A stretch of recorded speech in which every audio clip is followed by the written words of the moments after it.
The trade-offs between accessibility and affordability as well as the sustainability of energy is going to be a very real challenge for many economies developing at varying rates, particularly after they recovered from a pandemic which has been hugely damaging. In the heart of ASEAN where we are, 700 million people, all of them are growing and developing at varying maturities, and to respond to the energy needs it's not going to be a case of adopting a single pathway. We have to accept that they are looking at different structural issues. So policy frameworks, access to financing really has to adapt, and it has to adapt very quickly.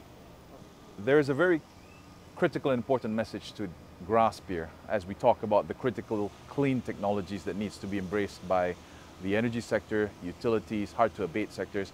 There are some lower hanging fruits that the energy industry in fact could adopt. Methane reduction, avoidance of flaring, moving to a regime that it actively encourages zero flaring even as we talk about viability and assessing feasibility of undertakings. So those things can already be readily adopted.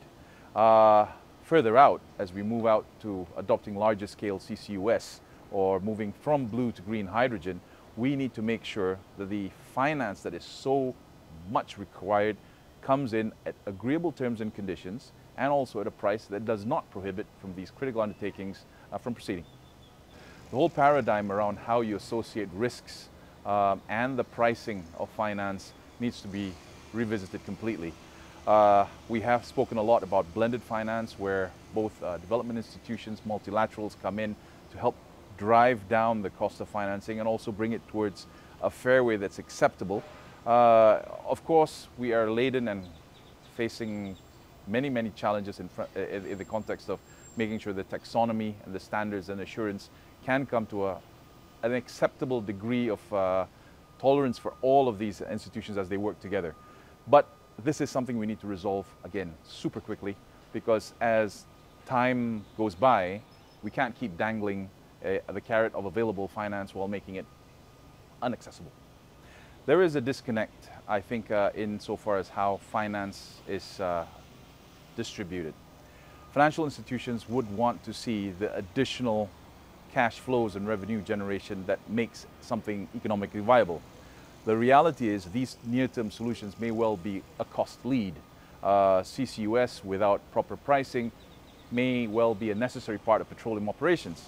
CCUS as part of removing the carbons from an LNG chain purely just adds on another layer of cost and diminishes margins.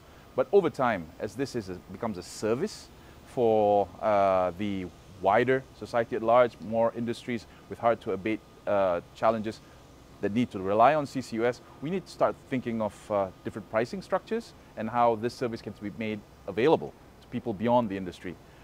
While that's happening, I think there is varying degrees of risk appetite that have been demonstrated by various credit committees. And I think this kind of demonstrates that there is not that great of an understanding how risk, reward and returns should be applied in the context of funding energy transition.